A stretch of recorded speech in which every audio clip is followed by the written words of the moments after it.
د میدان وردګ ولایت سره میاشتې د کویټ د خلکو له لوري مرسته شوي خوراکي توکي د دغه ولایت د جرلیز ولسوالۍ په سیلاب ځپلو کورنیو وویشل. د سره میاشتې ولایتي مسؤلین وایي په دغه مرسته کې هغه کسان شامل دي چې د وروستیو سیلابونو له امله کورونه او کرنیزې ځمکې له منځه تللي دي. هغه مرسته چې د کویټ د خلکو د خونه د سره میاشتې په واسطه یې دلته کړې ده او په دې کې 1500 فامیله خلکو دپاره شی دي او هغه خلک دي چې تېرو ورځو کې سیلاب متضرره کړي وو.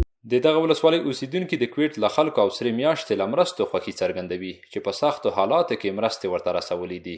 سره میاشت با همکارایش که همین مهربانی را به ما کمک کرده بسیار تشکر میکنیم که این برای ما مواد خیریه را رسانده و تسلیم ما میکنه، به اختیار ما ایره قرار داده و میته. همین حادثات طبیعی یا سیلاب ها که آمد ما را بسیار متضرر ساخت. خانه ها و باغ ها کل چیزا ما را تخریب کرد. ولی از صلیب سرخ یا سرمیاشت جهان سپاس میکنیم که در این وقت سخت که ما همکاری کردن. دی ویلي ده چې د میدان وردګ ولایت سره میاشتې له دې وړاندې هم د نرخ او چک ولسوالۍ پر سیلاب ځپلو کورنیو د کویټ د خلکو له لوري مرسته شوي خوراکي توکي ویشلي دي.